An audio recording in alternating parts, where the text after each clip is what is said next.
Boa noite, pessoal que está entrando aí. Só me dá um ok, Mauro, Guilherme, quem entrou, só me dá um ok se o som tá legal, porque eu configurei aqui rapidinho meu celular para saber se vocês estão escutando bem.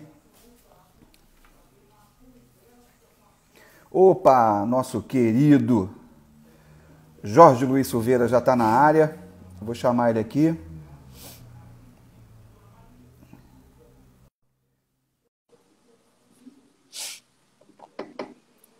Valeu, valeu, que a gente configurou aqui um pouquinho na pressa. Ô, Jorge, Ô, sou eu. Luiz boa Fernando teve noite. problema. Boa noite, Luiz Fernando Reis, carnavalesco. A gente estava torcendo para esse papo entre vocês, né? Luiz Fernando também tem uma história lá na São Clemente, além de outras escolas, e acho que ia render muito aí o papo de vocês. Mas ele teve um problema de conexão, a gente, né? E aí, para não ficar com uma instabilidade, eu aqui também, numa última live que eu participei, caiu um pouquinho. Espero que hoje, aqui, mas também estava chovendo, né? Ah, Então, eu acho que isso pode ter dificultado. Espero que hoje a gente consiga levar de boa. Primeiro, te agradecer aí pelo carinho, né? Te parabenizar por mais um prêmio Sambanet e te agradecer em nome de toda a coordenação do prêmio, enfim, por mais uma vez você estar disponível aqui para o Sambanet, não, né? Como você foi tantas vezes lá na festa e hoje está aqui nesse bate-papo. Então, boa noite aí, em nome de todos os coordenadores Sambanet, em especial do Luiz Fernando Reis, que estava muito querendo levar esse papo com você. Vamos lá, Jorge. Para começar, é... é clichê, né, cara? Mas eu acho que todo mundo gosta um pouco de saber da tua entrada no carnaval. A gente sabe um pouco da relação sua, né, com seu pai, que foi carnavalesco lá em Niterói. Até que ponto isso teve uma influência dentro quer dizer, influência todo mundo a gente acha que teve, mas qual foi essa influência? É... E uma outra coisa que a gente não sabe de onde você é, e contar um pouquinho dessa história, porque todo mundo que torce para uma escola de samba, né, geralmente ela vem por uma questão familiar. Eu sou imperatriz, né, porque minha família toda fazia parte de alguma forma da escola, mas nem sempre a gente começa e termina com a mesma escola, né? Mas a Imperatriz me consolidou justamente em função daquilo que a gente vai estar falando um pouco hoje, de enredo. Eu acho que eu sou Imperatriz Leopoldinense pelos enredos que a Imperatriz apresentou ali durante a minha formação, né, de garoto para adolescente na década de 80, enfim. E então, se você, na verdade, teve qual é a sua escola, se isso foi uma influência da família, ou se foi aquele desfile arrebatador que você viu e falou, não, essa é a minha escola, ou uma questão de localidade, do bairro que você nasceu, da cidade, enfim, fala um pouquinho pra gente desse teu início em relação ao carnaval e ao samba, por favor. vamos lá. Boa noite. Tá me ouvindo bem direitinho? Eu Tá estou ouvindo legal? perfeitamente, está Ah, muito bom. ótimo, maravilha. Primeiro, assim, por partes. Primeiro, obrigado pela oportunidade. Eu que fico feliz de poder estar aqui falando com vocês. Agradecer em meu nome, em nome do Ricardo, que é o meu parceiro de criação nesse processo do Conto do Vigário, o enredo que ganhou o prêmio Sambanet. Eu fiquei muito feliz, porque acho que a coisa que mais motiva a gente é poder contar histórias, né? O carnavalesco é um contador de histórias. Então, poder contar uma história e ela ser premiada por isso é maravilhoso. Então, eu fico muito feliz e parabéns pelo empenho de vocês, que eu sei que é um esforço danado colocar Errou. essa escola do Sambanete na rua, eu sei que é.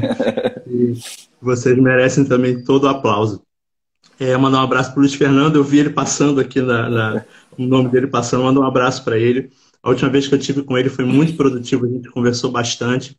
Eu tenho ele como uma referência absoluta porque o cara é um ícone total do carnaval. Ele é uma referência, uma âncora desse estilo do carnaval crítico, dessa dialética que nos leva a pensar, né, no carnaval. Ele é uma referência total e a gente está engatinhando nesse processo, nesse campo que ele abriu. Então, Aham. mandar um abraço para ele. Sobre o que você perguntou, sim, as pessoas me perguntam muito sobre isso. Minha referência imediata, o meu ponto de partida é uma referência familiar, né? Meu pai trabalhou muito tempo com isso e era inevitável. Eu tive uma infância dividida entre casa e barracão.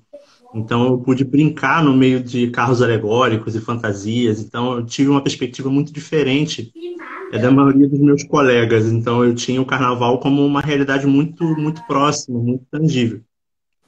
E em relação à escola, minha casa sempre foi um espaço muito democrático, assim. Meu pai, ele já é falecido, ele sempre foi imperiano, doente, apaixonado pelo Império Serrano.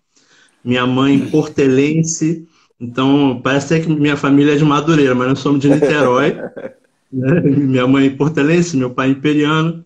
E eu, desde muito pequeno, fui torcedor da Mocidade Independente. Olha só, não tem nada a ver uma coisa com a outra. Eu acabei me apaixonando exatamente por enredo, que é o tema da nossa conversa hoje. Eu me apaixonei pelo enredo Tupinicópolis, do Fernando Pinto, né? Já sou um senhor de meia idade, já se aproximando, então posso dizer que eu assisti Tupinicópolis com muito orgulho. E foi maravilhoso para mim. Eu era pequeno, mas aquilo mexeu muito fortemente com a minha memória. E eu passei a ser Fernando Pinto Futebol Clube desde então. E me apaixonei pelo trabalho dele e pela forma como ele construía enredos. Aham. E aí, me apaixonar na minha juventude pelo universo da mocidade foi uma coisa que é culpa do Renato Lage, é culpa do Fernando Pinto, é culpa dessa galera toda que são ícones, mestres absolutos, eternos e são referência para a nossa geração, né? Aham. A gente está vivendo um momento muito curioso, assim.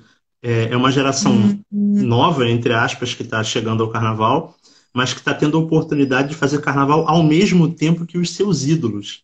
Então é uma realidade muito distópica, muito diferente, e todo mundo fica muito feliz de ter essa oportunidade de poder homenagear os ídolos disputando com eles. Isso é muito bacana. Essa questão, né, de que você vai para a escola de belas artes, enfim, mas a gente entende porque essa paixão, quando começa muito novo, né, eu, por exemplo, a minha vontade sempre foi ser da bateria. Eu sempre quis ser da bateria, da Imperatriz, né? Eu falo Imperatriz porque eu sou de Ramos, a minha referência é a Imperatriz. Eu sempre quis ir para a bateria, queria ir para a bateria, aquela coisa toda.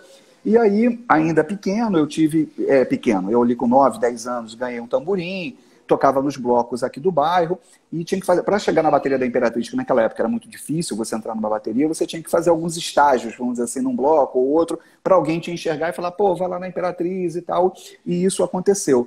Então, eu, no primeiro momento, a minha vontade com o carnaval era estar no carnaval sendo ritmista.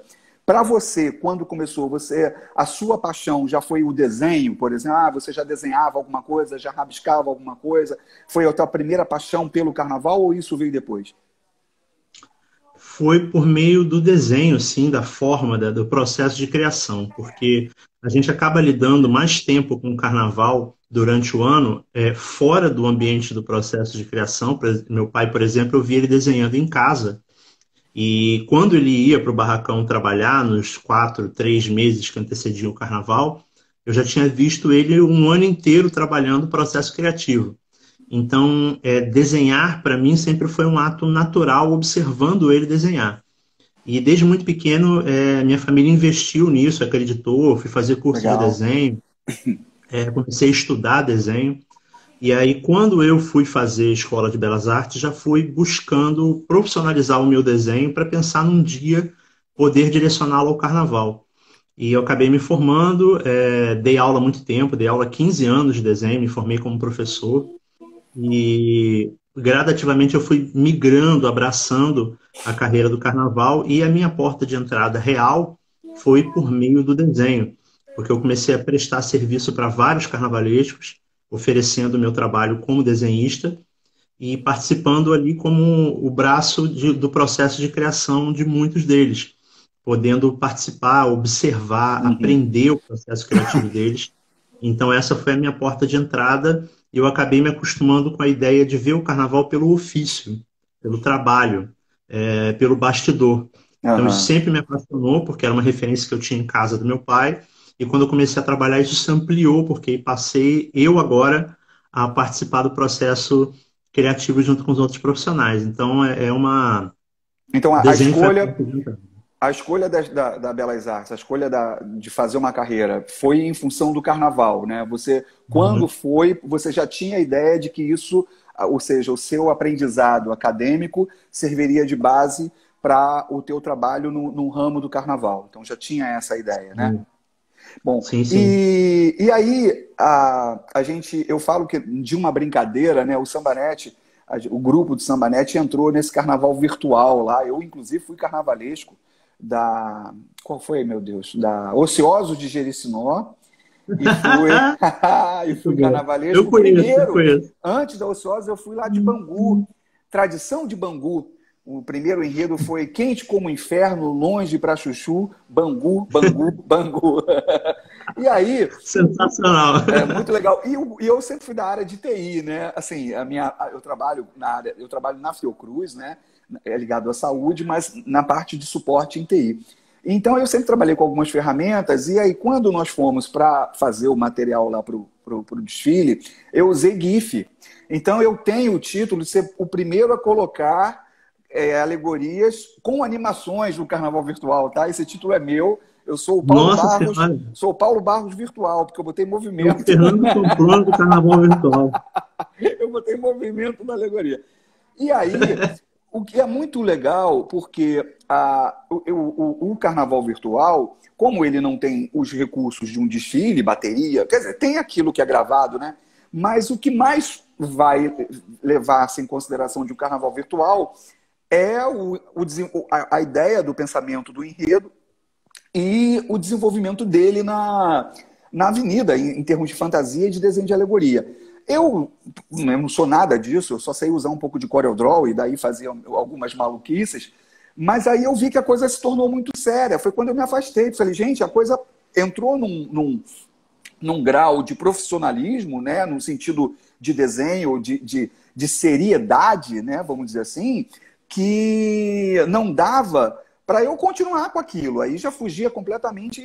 Não, eu hoje estou me formando em História, até muito por questões da Imperatriz, porque o Departamento Cultural da Imperatriz sempre teve esse papel na questão do desenvolvimento do enredo, da defesa, da pesquisa. Então, Pioneira, pioneira. aí hoje eu estou até me formando em História, muito em função da própria Imperatriz, e eu falei, não, vou sair disso que a coisa ficou séria, né? E aí vem você, o Guilherminho, né, que está lá na Império da Tijuca, o Marcos Ferreira, enfim. Então, vários nomes que num determinado momento estavam dentro do carnaval virtual foram para o carnaval real.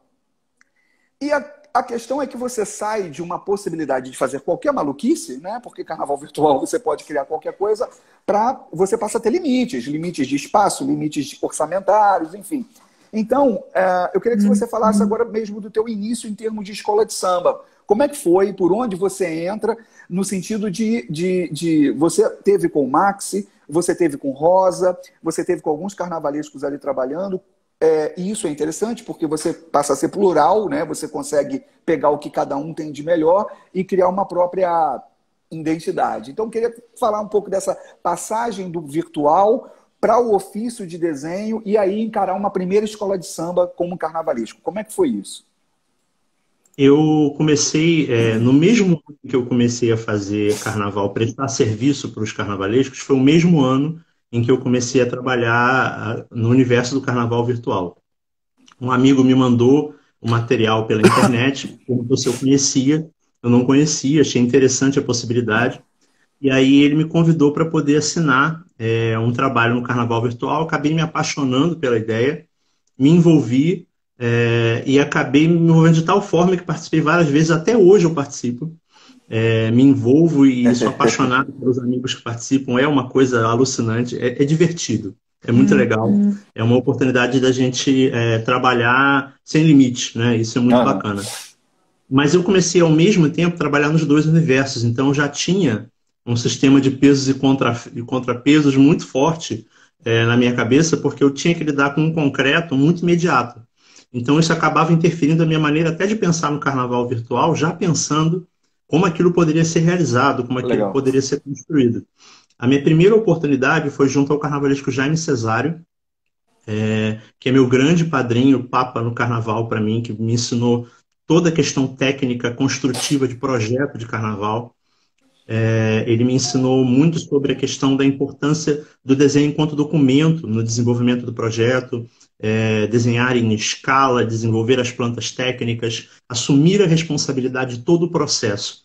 Então eu fiquei desenhando com ele bastante tempo, eu cheguei a desenhar 8 carnavais para ele, e aí nesse processo eu fui aprendendo com ele como ele desenvolveu o projeto até o ponto de poder ter a oportunidade de trabalhar com outros profissionais também e colhendo de cada um deles, como você falou, a oportunidade de aprender, né? Eu tive a Uhum. oportunidade de trabalhar com o Max, como você falou, trabalhei com a Rosa, trabalhei meu Deus, com a Comissão de Carnaval da Tijuca, essa última que ainda tinha uma formatação de comissão de carnaval, Aham. trabalhei com o Caio Rodrigues na Imperatriz, trabalhei, enfim, Foi no ano do Zezé, né? De foi, Camargo naquele Luciano. ano tinha uma galera, eu É. fiquei com um desenho de Alegorias. alegoria, né? Isso, Isso, eu lembro. exatamente.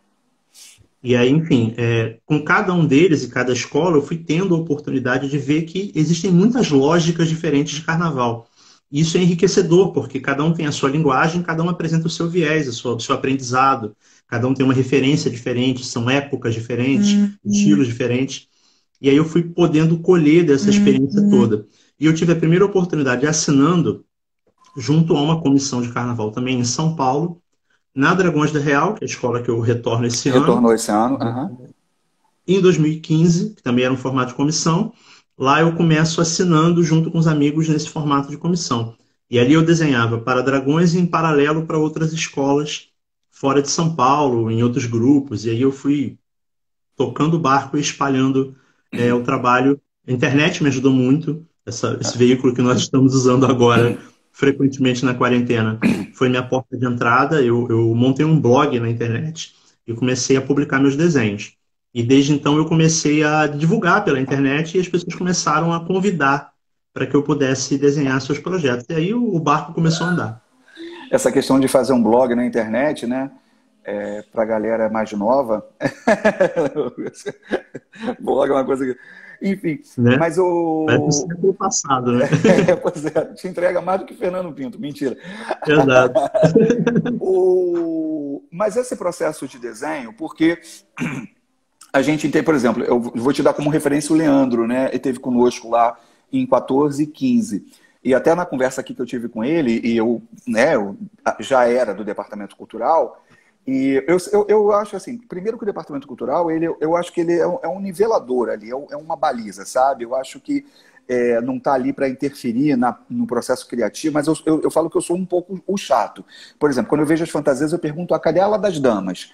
Ué, mas tem que ter ela. Ah, tem que ter. A Imperatriz tem uma ala de damas desde sua fundação. A gente já desfilou sem baiana, mas sem damas não. Então, sabe, essas informaçõezinhas que o departamento cultural acaba sendo um pouco chato. E o Leandro Vieira, no processo de criação de figurinos, ele fazia dentro do barracão da Imperatriz. Então, o trabalho dele ia além da criação dos figurinos, porque como ele estava ali no dia a dia, acabava interferindo, dando interferência que eu digo, dando opinião, aquela coisa toda, desde a sinopse, na ideia de estrutura de alas, né, de como aquilo ia ser dividido, na escolha do samba enredo, muitas vezes nós sentamos, eu, ele, Caê, né, na época o Wagner, para sentar, e aí, o que você acha desse samba? E ele falava, não, esse samba aqui, olha, tem esse problema, se ganhar... Enfim, e quando você faz esse trabalho de desenho fora do barracão, fica uma coisa, entre aspas, um pouco mais fria, porque o carnavalesco te passa o que ele quer, você faz o risco, mas não é uma coisa tão envolvida no processo. Então, como é que você começou a se envolver no processo mesmo, de sair só da contratação, vamos dizer, de ser contratado só para desenhar figurino, e quando é que você começou a ter um pouco de voz, de decisão? Fala, não, carnavalesco, não é isso não, ó, vamos por aqui. Quando você começou a perceber que você ia além de desenhar o figurino, você podia ir, entendeu? Ter um trabalho mais completo. Como é que isso começou? Em que escola? Como é que foi isso? Bom, desde o primeiro momento que eu fui convidado pelo Jaime a desenhar com ele, ele sempre teve uma abertura muito grande para o diálogo e desde o primeiro momento eu participei de todo o processo sempre. Eu ia para o barracão com ele, ia para a casa dele, a gente estudava, passava temporada produzindo, então eu sempre participei do processo desde o início. Não sei dizer a você quando essa chave virou totalmente. Talvez eu possa afirmar para você que ela tenha simbolicamente virado de maneira mais incisiva quando eu comecei a assinar carnaval, porque aí você passa a ter uma responsabilidade diferenciada. Você passa a ser cobrado em outro nível, e aí a partir de então você naturalmente tem a possibilidade de interferir mais definitivamente no resultado final do projeto. Mas eu não acredito, eu, Jorge, pessoalmente, não acredito muito no processo de distanciamento da criação com o objeto. não é muito possível, a meu ver, você elaborar e desenvolver uma obra, uma peça complexa como é o Carnaval, absolutamente distante do Distante. conteúdo. Não tem como. Tem que haver envolvimento, tem que haver pesquisa sobre a comunidade, tem que haver pesquisa sobre, como você falou, as características históricas da escola. Isso tem a ver com cor, tem a ver com forma, tem a ver com andamento, tem a ver com N fatores que passam muito além do desenho. O desenho, na verdade, ele acaba sendo o filtro final de definição da forma a partir do momento que você já passou por um processo de laboratório grande de conhecimento daquela comunidade, conhecimento daquela estrutura, para adaptar a ideia do enredo àquela comunidade. Eu cada vez mais acredito na perspectiva de que o carnavalesco é uma figura muito menor do que a escola de samba. A escola de samba é a grande entidade. O carnavalesco deve servir ao pavilhão e não o contrário, né? Ele é uma entidade, a escola é uma entidade representativa, ela tem a história de todo o seu conjunto de saberes que foi construído ao longo do tempo e a gente deve servir a isso. Acho que a prova maior do que eu estou dizendo agora foram os últimos trabalhos na São Clemente. Eu procurei desenvolver trabalhos que iam na direção da identidade da escola. Não era necessariamente aquilo que era minha prerrogativa pessoal, mas era principalmente aquilo que a escola precisava dizer, aquilo que era necessário para que ela pudesse se reencontrar. Então, isso passa por um processo de imersão na identidade da escola, que vai anos-luz além da questão do desenho. O desenho passa a ser uma ferramenta. E nem é a ferramenta mais importante. Conhecer é muito mais importante. Porque, assim, às vezes eu penso assim, a escola, sempre a gente conversa muito sobre isso em qualquer roda de resenha, de samba, a gente fala dessa questão da característica da escola. E a gente entende que, às vezes, o que é definido como característica tem suas variações. Se a gente, por exemplo, estava falando isso, se a gente pegar a crítica, o Carnaval Crítico, do Luiz Fernando, na Caprichosos, é diferente de uma crítica na São Clemente, né? A Caprichosos tem uma coisa mais brincalhona, vamos dizer assim, na forma de fazer crítica, né? O tem bumbum, de fora para chuchu, aquela coisa toda. Enquanto que a São Clemente eu vejo uma crítica um pouco mais séria, né? Eu acho que mais política até.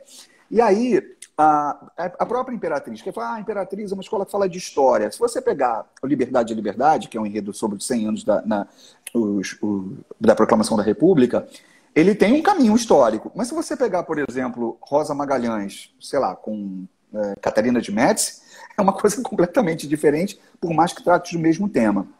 E aí, e existe a situação de você pegar uma escola, porque quando você fala que o carnavalesco tem que, né, estar, e eu concordo, a serviço da escola, entender como é que é aquela característica, aquele chão, porque para mim é fundamental o componente se reconhecer na escola que ele está desfilando, né? Existem escolas, mas a gente tem muito a ver com o resultado, né? Porque se a escola tem um estilo e esse estilo vai dando bons resultados, ninguém questiona. Mas se a escola tem um estilo e a escola não vai tendo bons resultados, esse estilo começa a ser questionado, porque é uma disputa. Então eu falo isso assim um pouco na questão da Unidos da Tijuca com a entrada do Paulo Barros. A Unidos da Tijuca vinha de resultados não muito bons, né? Então, quando o Paulo Barros entra na Unidos da Tijuca, ele tem um terreno fértil para fazer o que ele quiser. Ele não tinha, acho eu, uma preocupação com o estilo, porque o estilo não estava dando muito certo. Então, isso permite, de certa forma, um carnavalesco ousar um pouco mais. Você vai para Viradouro. Viradouro também vem de carnavalescos diferentes, consequentemente de histórias e traços e estéticas diferentes. Então, na Viradouro, você encontra esse terreno fértil para você ser você, para você criar o que você quiser e poder consolidar já uma identidade sua, ou não? Era, por mais que tivesse passado por vários carnavalescos e traços diferentes, a Viradouro era uma escola que você identificou que tinha uma estética, um traço a ser seguido? Bom, vamos lá. O caso do Viradouro, na minha trajetória, é um ponto muito importante por vários aspectos. Primeiro porque aquele ano específico de 2017 foi um ano que não pode ser avaliado na sua longa trajetória de 70 e poucos anos de vida da Viradouro. Era um ano que ela estava absolutamente desacreditada, toda a crítica à imprensa condenava ela a Intendente Magalhães, Eu trabalhei 8 meses sem receber nenhum centavo. Só quando a nova diretoria da escola chegou a 59 dias do carnaval é que a gente teve carnaval. Então havia um conjunto de circunstâncias que tornam aquele ano absolutamente atípico em relação a qualquer outro, né? Era uma Viradouro muito diferente da Viradouro de hoje. Então, por esse aspecto, vamos entender esse cenário que era um cenário diferente. Quando eu fui convidado a fazer o Carnaval da Viradouro, eu já tinha trabalhado na Viradouro em 2016 no Alabê de Jerusalém. Eu desenhei todo o projeto do Alabê, eu estava por lá e participei do cotidiano do barracão do processo de produção. E quando virou o ano, o presidente, à ocasião, me convidou para poder assumir o Carnaval de 2017. E ele solicitou que fosse um enredo de caráter infantil. Foi uma determinação da direção da escola, não foi uma opção minha. Para mim foi fantástico, porque é uma coisa que eu gosto, é um universo que eu domino.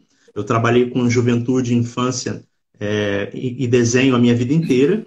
Então seria um prato cheio para eu poder desenvolver o trabalho. Mas, na verdade, a minha prerrogativa maior ali era conseguir executar o carnaval e devolver à escola o sentimento de alegria que ela havia perdido.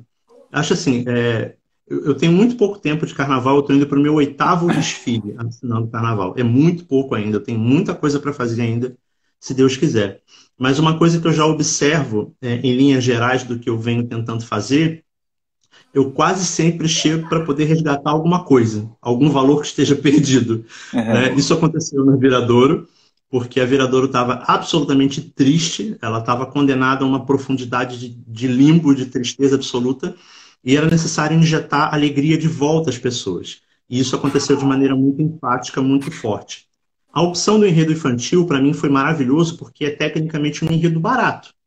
Eu consigo utilizar materiais e texturas e cores que substituem a riqueza de materiais mais nobres. E eu não tinha dinheiro para poder projetar um carnaval fantástico e grandioso. Eu tinha que fazer um carnaval inteligente, que pudesse dialogar diretamente com as referências que as pessoas têm e resolver com o que tem na casa, com o material que tem na casa. Então, essas características modelaram o carnaval de 2017. Eu acabei colocando muito da minha característica pessoal do processo de criação naquele carnaval, mas eu acho que, sobretudo, a marca da alegria da escola ficou mais forte. Poderia ter feito tudo, mas não teria funcionado se a comunidade não tivesse vestido o enredo como ela vestiu. Assim, a gente identificou isso, você foi premiado em 2017, né, pelo Sambanet, como revelação, e foi um carnaval que nós vimos, nós estávamos lá, vimos bem uma marca já do que poderia ser o seu trabalho, e vimos, de fato, uma Viradouro feliz com aquilo que estava acontecendo ali. E isso é que eu acho que é o mais importante, sempre, porque a escola é feita de componentes, né? E esse componente, eu acho que tem que ter identidade, ele tem que se reconhecer e ser reconhecido dentro desse processo todo. E a gente conseguiu ver isso muito bem feito com a Viradouro. De toda forma, fazer carnaval no grupo de acesso tem suas diferenças para o grupo especial. Claro, não só em termos de espaço, né, você ter um barracão que te permita trabalhar com uma certa segurança, diferente do que a gente vê, que é uma briga. Esse ano a Imperatriz teve no grupo de acesso, né? E eu era um dos representantes da escola lá na Lierge, nas reuniões, e era desesperador, né, ver os amigos presidentes sem teto para fazer, né, uma alegoria, com risco de chuva o tempo todo, vai chover, não pode trabalhar o dia inteiro, cobre tudo, não pode... Enfim, falta muita estrutura ainda para que o grupo de acesso possa fazer um carnaval com um pouco mais de segurança e um pouco mais de tranquilidade para os seus carnavalescos. Mas isso também, por outro lado, eu não quero justificar, sabe, aquela questão entrar aqui no processo de meritocracia ou qualquer... Nada disso, tem que ter estrutura para todo mundo, tá? Mas também isso acaba destacando aquele que, né, consegue, dentro de todas as adversidades, criar alguma coisa legal de se ver mesmo com todos esses problemas. Teve muita diferença dessa ida, e que eu digo assim, de estrutura a gente sabe que tem, claro, mas em termos de pensar orçamento, foi muito diferente quando você, eu tenho uma São Clemente para fazer. A São Clemente, o meu grande amigo Renatinho, ele até hoje me chama de tamborim. Eu fui ritmista da São Clemente, toquei tamborim lá. Foi a única, eu sou Flamengo, me fez vestir camisa do Botafogo. A São Clemente já me fez vestir camisa do Botafogo. Lá na inauguração do estádio, eu fui lá tocar. E a gente entende que a São Clemente é muito correta nessa questão de pagamento dos seus funcionários, né? A São Clemente é uma escola muito bem colocada no cenário comercial, com quem vende, fornecedores, com tudo isso. Eles são muito sérios. Mas a gente sabe que não é fácil fazer carnaval. E aí, quando você entra para São Clemente, você faz... O teu primeiro enredo foi sobre a Escola de Belas Artes, né? Foi 2018. Eu lembro que foi o mesmo ano que nós fizemos aqui na Imperatriz o Museu Nacional, então tinham, né, alguns pontos que se encontrava. Como é que foi isso? Você chegou na São Clemente e achou que valia, porque a escola também tem tem uma característica de enredos críticos e tal, mas eu sempre discuto isso, que de vez em quando você precisa beber uma outra fonte, porque tudo que fica muito quadrado, muito balizado o tempo todo cansa, né? Porque, pô, eu já sei o que a São Clemente vai trazer. Então, quando vem algo novo... Então, a gente viu, apesar de ter tido em alguns enredos da Rosa, claro, uma escola mais bem vestida, no sentido aí de fantasias, né? E aí você faz um enredo que vai ali, século XIX, aquela coisa toda. E aí a São Clemente também... Como é que foi isso? Você acha que o componente conseguiu entender essa nova estética que você estava colocando ali? Bom, dois pontos. Primeiro, respondendo o começo da sua pergunta. Diferença de infraestrutura natural, como você colocou, porém, em 2018 eu estava assinando meu quarto carnaval no grupo especial, porque eu tinha feito 2015, 2016, 2017 em São Paulo. Uhum. Inclusive, eu estava vindo de São Paulo vice-campeão do carnaval, que é um carnaval milionário também, é um carnaval grandioso, com alegorias gigantescas. Então, eu já estava amplamente acostumado com a ideia de fazer um carnaval grande, além do fato de que eu já estava trabalhando há muito tempo no Rio de Janeiro. Eu já tinha desenhado para a própria Imperatriz, desenhei rapidamente para o Leandro da Mangueira, desenhei para Tijuca, desenhei para Viradouro, Pôr da Pedra, Cubão, uma penca de escola no Rio, Vila Isabel, eu já estava acostumado. A diferença é que agora eu era o responsável, né, unilateral do processo criativo. No caso específico do Carnaval de 2018, quando o presidente Renatinho me convidou, ele me convidou com o pacote completo. Ele falou, eu quero que você venha, faça o Carnaval da São Clemente e conte a história da Escola de Belas Artes. Não foi uma decisão minha fazer esse enredo. A escola optou por esse caminho. Eu fiquei muito feliz no primeiro momento, primeiro por ter sido aluno da escola, segundo por achar que era necessário fazer uma justa homenagem a uma das instituições de ensino mais importantes para a história do Carnaval, né, que formou inúmeros profissionais na trajetória do Carnaval carioca, mudou a maneira como se pensa o Carnaval, e era um grande desafio pessoal fazê-lo, né? Então, foi uma diferença muito grande. Era um Carnaval, na minha cabeça, de transição, né? Eu cheguei a falar isso já tem algumas entrevistas. Eu fiz uma ópera em 3 atos na São Clemente. Em 2018, foi um processo de dizer muito obrigado, professora Rosa, pelo seu legado. Vamos agora fazer um processo de transição e um carnaval com características neoclássicas, acadêmicas, tradicionais, como algumas coisas que ela já tinha desenvolvido. Tanto que nesse mesmo ano de 2018, meu último setor, ele fazia totalmente referência ao carnaval popular de rua. Então eu estava devolvendo gradativamente a São Clemente a característica de um carnaval mais solto e alegre. 2019 foi uma forma de dar um reset na identidade, de dizer, olha, pera lá, a gente é isso aqui. Vamos lembrar qual é a nossa memória afetiva e falar com o coração do carioca e do próprio clementiano quais eram as suas origens.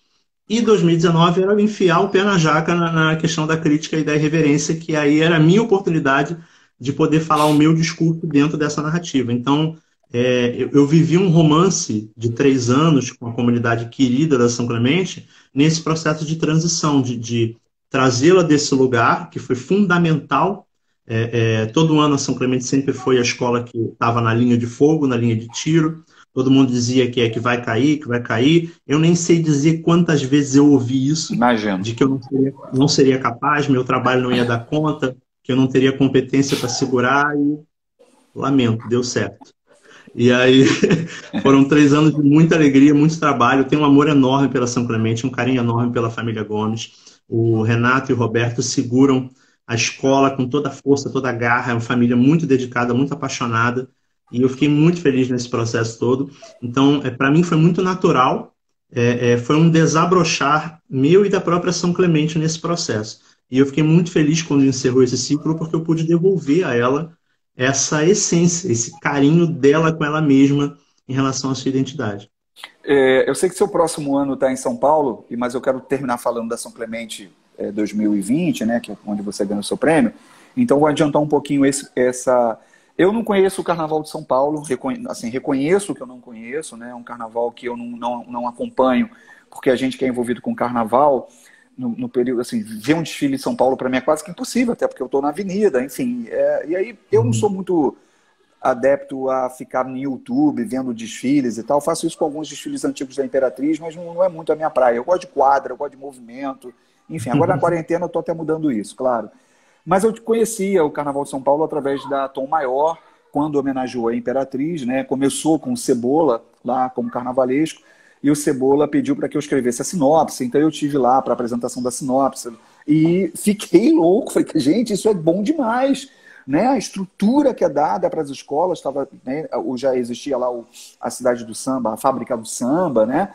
Com uma estrutura muito boa, conhecia. Então, falei, como a gente não conhece, né? O quanto é grande o Carnaval de São Paulo. E você, esse ano está voltando para São Paulo. Primeiro, eu queria saber, né, o porquê disso, né? O porquê de já ter construído, mesmo que em 3 anos, mas já ter uma cara, já ter uma identidade construída aqui no Rio de Janeiro, essa opção por fazer o Carnaval de São Paulo, e se você está chegando para um carnaval muito diferente daquele que você deixou lá em São Paulo, mudou muita coisa? Eu tive um ciclo inicial de 3 anos lá em São Paulo, 15, 16, 17, e aí tive 3 anos no Rio, 18, 19 e 20. E quando eu encerrei esse ciclo na São Clemente, né, a primeira escola que me convidou foi justamente a Dragões, que era a escola que eu tinha trabalhado lá. E aí foi um convite que pegou pelo coração, porque eu tenho uma relação emocional forte com a escola. Foi a primeira escola que me deu uma oportunidade assinando o carnaval, uma escola muito jovem. Ela está indo para o seu 21º carnaval, e já figura entre as grandes escolas do Carnaval de São Paulo. Nos últimos 4 anos ela foi 2 vezes vice-campeã do carnaval. Então é uma escola grande e me convidou para poder dessa vez voltar sozinho. Quando eu estava lá, eu estava em comissão. Então, Uhum. voltar tendo a liberdade de poder desenvolver o processo de criação sozinho, uma coisa que me encheu de alegria, e eu voltei com muita alegria no coração para desenvolver esse trabalho lá. O Carnaval de São Paulo tem uma infraestrutura que só cresce, né? Para fazer um paralelo para que as pessoas possam entender, a gente está vivendo um momento crítico no Carnaval do Rio de Janeiro, onde a gente está indo, né, para os finalmente do governo Crivella, né? E o prefeito do Rio, ele declaradamente, ele tem mostrado ano a ano que ele não simpatiza com a cultura popular da cidade do Rio de Janeiro, né? Ele vem ano a Uhum. ano cortando, para ser delicado e elegante, porque a live merece, ele vem gradativamente cortando os proventos do que o poder público deveria fornecer ao Carnaval Carioca. E, por outro lado, São Paulo vem aumentando o investimento. São Paulo entende que a representação que as escolas de samba têm junto às comunidades é fundamental enquanto entidade cultural. Eles entendem que o carnaval é fundamental para o desenvolvimento daquelas comunidades, do turismo da cidade, para a formação de emprego. Lá, como você disse, eles estão desenvolvendo a fábrica do samba, ela ainda não está completa, mas eles estão avançando nas obras, estão fazendo a Cidade do Samba 2 para as escolas do grupo de acesso. Esse problema que você começou falando no começo, lá em São Paulo, em muito pouco tempo, vai ser superado. Então, existe uma série de avanços que o Carnaval de São Paulo vem fazendo, além do ponto de vista legal, por exemplo, a Prefeitura de São Paulo lá isentou as escolas de samba de uma série de impostos que desoneram a folha de pagamento das escolas para que elas possam render melhor e desenvolver melhor a sua saúde financeira. Então, é uma questão de perspectiva política. São Paulo entende de maneira diferente. Para você ter uma ideia, estamos todos vivendo nesse momento o contexto da pandemia. Ela, obviamente, é uma coisa que afeta toda a Todo mundo. humanidade, o planeta inteiro, né?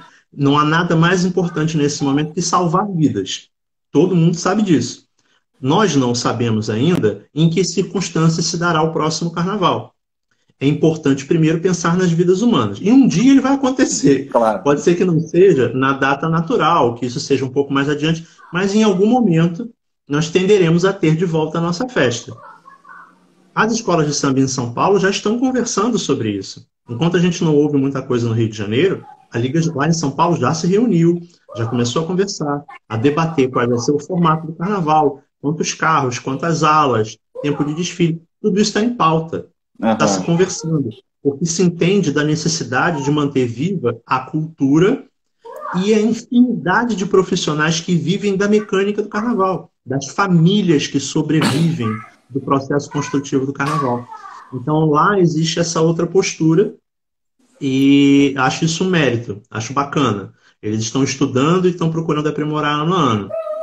Enfim, é um caminho que o Rio de Janeiro pode também buscar. É necessário que haja esse processo de conscientização, esse diálogo, quebrar essas cascas e buscar um pouco mais, dar um passo além, né? Se fazer presente e manter o diálogo constante. Assim, a gente conseguia acompanhar isso um pouquinho de longe, mas isso pela imprensa e por todas as mídias hoje, as redes sociais, a gente vê o quanto cresceu de fato o Carnaval de São Paulo e a gente vê que é uma questão de poder não só encarar, que é importante, que eu acho que cultura tem que ter investimento, mas já que cultura se tornou para muita gente hoje um discurso que não justifica, a pessoa acha que cultura é descartável, mas agora na pandemia a gente sabe que se não fosse a cultura estava todo mundo louco, né? Então, enfim. Mas mesmo que eu não quero, assim, para essa pessoa, tá, que acha que cultura não vale a pena investimento, a gente tem todo um argumento de arrecadação. O carnaval vende muito, é hotelaria, alimentação, enfim, tudo aquilo que a gente sabe quanto arrecada. Eu falo assim, não quero quero que a prefeitura dê para as escolas de samba dinheiro, não. Pega o que ela arrecada mais e distribui, a gente já está feliz. Vai dar muito mais do que... E falando nisso, a gente vai conversar na terça-feira, nesse mesmo horário, com o ex-prefeito e o candidato, já pré-candidato à Prefeitura do Rio, Eduardo Paes. Vamos bater um papo aqui com ele, com o sambista Eduardo Paes, mas é claro que a gente vai tocar vai falar um pouco dessa questão do investimento e de entender o carnaval como uma ferramenta que gera emprego, enfim, tudo isso, movimenta a economia, tudo isso que a gente já sabe. E aí, falamos de São Paulo nesse sentido, e voltamos aqui para o Rio de Janeiro.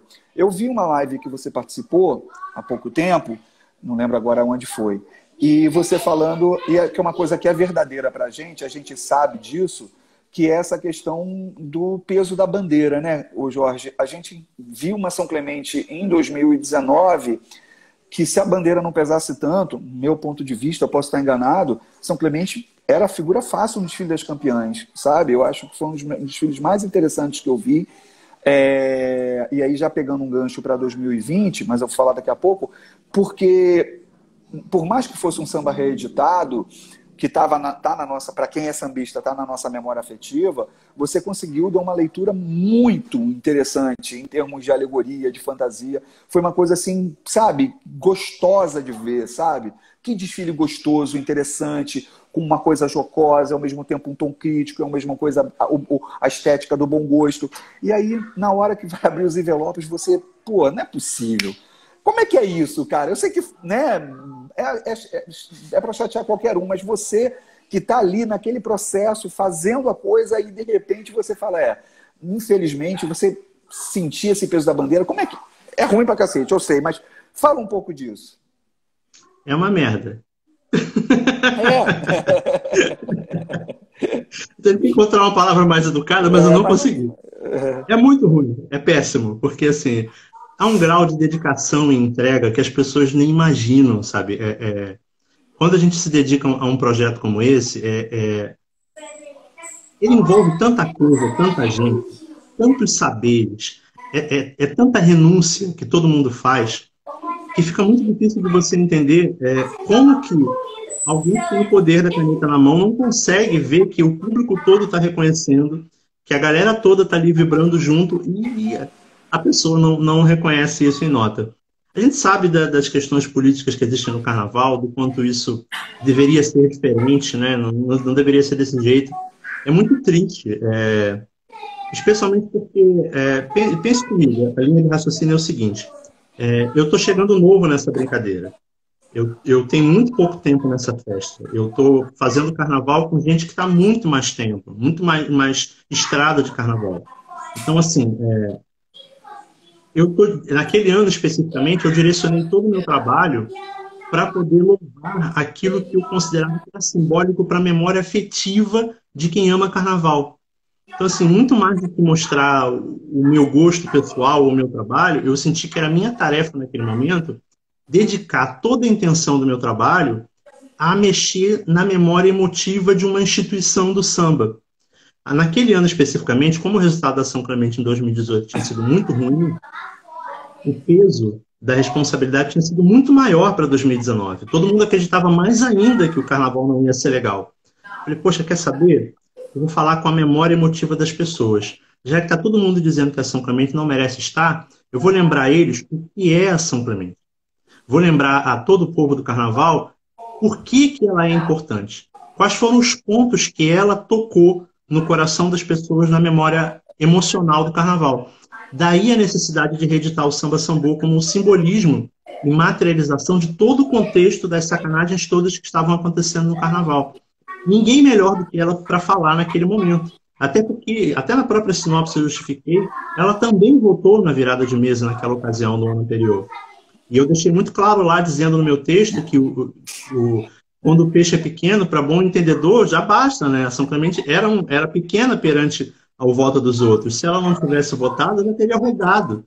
Falando muito claramente e abertamente. Todo mundo do samba sabe sobre a questão do peso da bandeira, que a gente já tinha falado anteriormente. Então, a única alternativa que eu enxerguei, eu falei, a única maneira de salvar esse contexto é tocar no coração das pessoas e mostrar que não é mais uma escola de samba. É uma entidade que tem identidade. E no momento que o carnaval muitas vezes fica pasteurizado, onde você vê 2, 3, 4, 5 escolas que todas elas poderiam ser a mesma coisa, e você troca o samba e elas são praticamente a mesma escola, eu achava que o caminho era vamos firmar raiz naquilo que representa a identidade. E aí isso virou profissão de fé. E aí eu dediquei toda a energia para valorizar essa questão da identidade. É uma pena que o jurado não tenha reconhecido, cara, porque o público reconheceu, foi uma chuva de prêmio, a galera cantou pra caramba, foi um reconhecimento enorme, e eu fiquei muito feliz, porque assim, quando a gente bota na balança, é evidente que todo mundo entra nessa brincadeira para ganhar, ninguém quer perder, todo mundo quer ter o melhor resultado possível, né? Quem fala o contrário está mentindo, Claro, todo claro. mundo quer ter o melhor resultado possível, é uma competição, mas eu confesso a você que eu fiquei muito, muito acarinhado pela resposta que a Sapucaí me deu, mesmo que o jurado não tenha reconhecido o significado e a representatividade de fazer uma crítica aguda ao carnaval no momento em que ele estava sangrando, mas o público reconheceu. E isso, para mim, foi um mérito. Porque no final de tudo, é para o público que a gente trabalha. Claro, claro. O artista busca o aplauso, busca o reconhecimento. Passar por aquela avenida e não ter nenhuma manifestação, é melhor nem passar por ela. Claro. Então, claro. passar por ela e ter o povo junto com a gente, cantando, se esgoelando na avenida, eu me senti campeão.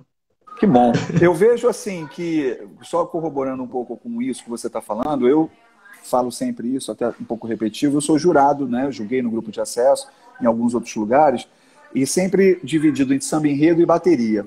Eu falo que eu me sinto mais confortável em dar nota de bateria, porque é uma coisa técnica.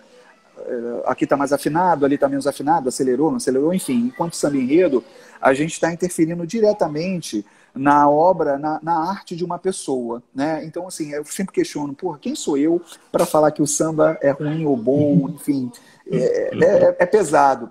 Mas, por outro lado, a bateria, só em função do que você falou aí, né? É uma nota que a gente dá ali na hora, porque o samba enredo, a escola vai passando, ninguém olha para o jurado de samba enredo. Quando passa o carro de som, dá um oizinho e tal. Mas a bateria não, são 300 homens te olhando. E aí você fala, cara, eu sei porque eu fui ritmista a maior parte do meu tempo como sambista, eu sou ritmista. Então você briga com a mulher, porque tem ensaio segunda, tem ensaio quarta, chega em casa tarde, a mulher vai estar, você só prefere o código de samba, e briga com a família, não sei o quê, trabalho e tal. Aí chega no final, cara, o cara não te dá uma nota, também pesa muito. Então, assim, você falou, é um trabalho muito grande, é uma dedicação muito grande para você ver que se você tivesse feito o mesmo trabalho, mas com uma outra bandeira, você teria um outro resultado, né? Eu acredito, sinceramente, que isso em algum momento mude. Eu acho que a gente tem aquelas pessoas que furam, né? Um pouco, ué, como é que o Tuiuti conseguiu ali um vice-campeonato com o Jaque, que estava aí na live, mandar um super abraço para o Jaque, um grande parceiro, amigo nosso, grande, e conseguiu furar ali, furou o bloqueio e conseguiu um vice-campeonato. Se não fosse o Tuiuti, poderia ter, né? Eu acho naquele ano, até ganhar. Enfim, então é uma coisa que a gente não é. Mas isso não tem que servir de exemplo. Acho que tem que ser igual o tempo todo o julgamento para todas as escolas. E aí, pegando aí para a gente finalizar, né? Para não precisar cortar a live, você vem agora e recebe o prêmio de melhor enredo no ano, de grandes enredos, né? Porque tivemos, graças a Deus, muito pouca influência de enredos patrocinados, né? Porque geralmente isso é um problema para o carnaval, porque você sempre falo isso, quando a Petrobras patrocina um filme, o filme pode falar de qualquer coisa, mas quando ela patrocina uma escola, tem que falar do petróleo, da energia ou qualquer coisa do gênero, e isso influencia de forma negativa. Então, num ano de enredos tão ruins, tão bons, tão maravilhosos, você consegue esse destaque. Eu falo que o que pesou muito para o corpo de jurado de São Lanete, é uma coisa que a gente fala, é um entendimento para qualquer um. Por quê? O que a gente vê, às vezes, é que com essa ferramenta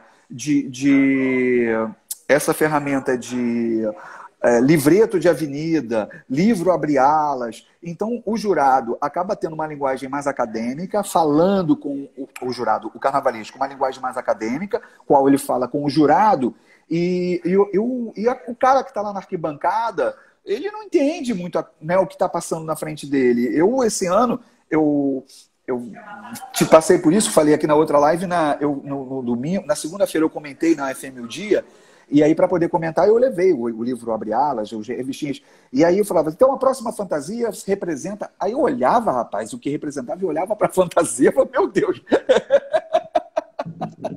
como assim? Então, eu acho que você conseguiu exatamente isso na São Clemente, não só no ano da Belas Artes, no Samba Samboa, mas sobretudo esse ano, que nos colocar a verdade daquilo ali. É uma ópera popular. É uma ópera popular. Em momento algum aqui eu estou querendo minimizar, até porque você fez um enredo sobre a academia e a influência da academia no carnaval.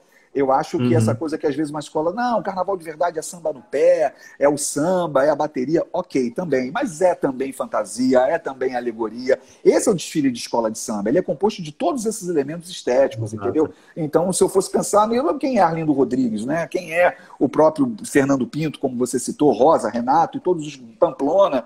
Então, assim, a gente conseguiu ver no enredo da São Clemente, no desfile da São Clemente, antes de qualquer coisa, antes do bom gosto, antes de qualquer coisa, a gente conseguiu ver leitura. Não precisava ninguém ali de uma revistinha do lado, ninguém precisava de um abre-alas para conseguir entender da comissão de frente até a última ala qual era a sua mensagem. E aí, quero que você fale um pouquinho disso, já pegando, se puder, um pouquinho falar lá em São Paulo. A gente vai continuar tendo essa linha, esse teu estilo que ficou mais consolidado agora na São Clemente, passa a ser sua linha também lá na Dragões, em São Paulo? Sim, primeiro eu fico muito feliz e grato por tudo que você falou, porque você me entrega dessa forma o meu maior troféu, porque acho que a coisa que eu mais busco no trabalho é exatamente isso que você falou, que as pessoas possam não usar o livrinho durante o desfile, que seja divertido, que as pessoas tenham uma experiência de olhar e entender e ter a oportunidade de se divertir com aquele espetáculo, né? É uma festa popular, é uma festa para o povo.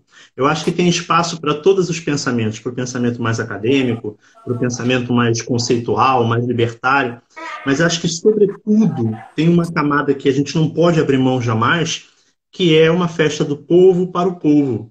Falar com as pessoas, né? Ter a capacidade, ter a dialética através da forma, conseguir encontrar caminhos que as pessoas possam entender claramente sem tradução. Né? Isso, para mim, é a maior emoção que o carnaval pode proporcionar, porque aí a mensagem chegou. Aí chegou até as pessoas. E isso eu acho muito legal. Eu vou continuar fazendo isso naturalmente lá em São Paulo. Eu já fazia isso antes de chegar no Rio. Os anos que eu passei lá em São Paulo eram carnavais muito claros também de identificação. Eu gosto sempre de tentar encontrar a forma que seja bela, que seja inteligente, que seja clara. E hoje em dia que seja barata, porque isso também é muito importante na contabilidade do carnaval. Né? Muitas vezes o luxo é utilizado no carnaval, nenhuma crítica, tá? Acho que tem espaço para tudo. Se eu tivesse dinheiro, eu ia também. Mas o luxo, muitas vezes, ele pode camuflar a falta de leitura, ou ele pode tentar substituir a intenção inicial da roupa, que deve ser transmitir uma mensagem, contar um capítulo da história. Então, o meu foco é muito mais em como eu posso encontrar um ícone para aquilo, do que tentar fazer qualquer outra coisa. E eu acho que isso tem a ver muito com o processo de trabalho. Eu sou muito personalístico no processo de criação. Eu faço questão de escrever sinopse, eu escrevo a defesa para o jurado, eu projeto os carros alegóricos, eu desenho cada fantasia, eu sou chato na escolha do material, eu fico em cima dos carros junto com os profissionais. Acho que tudo isso, a pessoa que mais sofre comigo em barracão é o escultor. Porque eu sou muito chato com escultura. Por quê? Porque, especialmente esse ano na São Clemente ficou muito claro. Tudo tinha um tom meio cartunesco, meio história em quadrinho, meio charge de jornal. E isso era intencional, porque era um carnaval cômico. Então precisava que todas as expressões tivessem esse ar como se estivessem saindo de uma charge da capa do jornal. Então eu ficava em cima do Ronildo, meu escultor. Ronildo, é mais assim, é mais assado, faz assim. Ele é maravilhoso, conseguia fazer tudo. Mas isso toda essa leitura que você está falando, acho que tem a ver com um monitoramento muito constante, muito em cima, e um projeto muito claro. A gente sabe desde o início onde quer chegar e quais são os caminhos para chegar lá. Então, eu fico muito feliz, muito grato. Obrigado, Sambanete, de coração. Que a gente consiga passar essa pandemia, ter uma festa, poder celebrar. Todo mundo quer isso, né, cara? Todo mundo quer poder estar junto. Impressionante, como é que faz falta mesmo. Faz muita falta. O Sambanete porque... é quando a gente encerra o carnaval, né? E começa o próximo carnaval.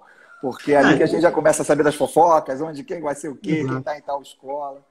Eu vi nas redes sociais vários amigos meus, carnavalescos, profissionais de carnaval, dizendo, poxa, essa noite eu estaria no Sambanete. Pois é. De manhã, poxa, essa hora de manhã eu estaria na ressaca do Sambanete. Pois é, que é o melhor. Jorge, eu queria te agradecer em nome do prêmio, parabéns, sabe, assim, o Conto do Vigário foi uma das coisas mais gostosas que a gente teve esse ano na Avenida. Como eu te falei, você... mesmo com muito pouco tempo, como você se coloca, você já tem uma marca, e eu acho isso importante, né, para um carnavalesco, porque vocês que estão vindo agora, né, vamos chamar assim, acaba sofrendo um pouco de comparação. Ele é Alex, ele é Rosa, ele é... E aí, todo mundo, normal. Mas vocês conseguem, né, mostrar que não, que vocês têm identidade, que vocês têm um caminho que está começando, mas que já tem uma cara. Eu acho que isso é muito interessante, muito legal. Espero que você volte logo para o Rio de Janeiro, fique aqui, a gente vai sentir muita falta mesmo, entendeu? Confesso a você que depois lá do Carnaval vou assistir o desfile da Dragões.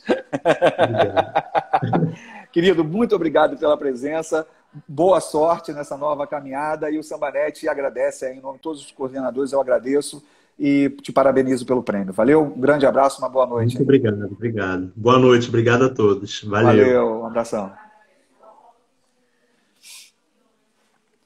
Bom, galera, batemos nosso papo aí com o nosso querido Jorge Luiz Silveira, que foi vencedor do Conto do Vigário, o melhor prêmio de enredo do Sambanete 2020. Lembrando que quinta-feira, agora, nós vamos bater um papo com o Casal Segredo, que ganhou, né, o prêmio de melhor comissão de frente pela Estação Primeira de Mangueira, e também com o Casal Bejane, que ganhou o prêmio de melhor comissão de frente pela Imperatriz Leopoldinense. Quem vai fazer a mediação é o nosso querido Anderson Big. E na terça-feira que vem temos encontro marcado para falar de gestão de carnaval, investimento de carnaval e, sobretudo, com o Fulião, com o Brincalhão e com o sambista Eduardo Paes. Então, espero vocês todos aí, às terças e quintas, nessa resenha. Um abraço. Desculpa, porque ia ser com o Luiz Fernando, deu um probleminha lá na conexão e eu improvisei aqui. Tamo junto, obrigado e até quinta-feira. Fiquem aí com Deus.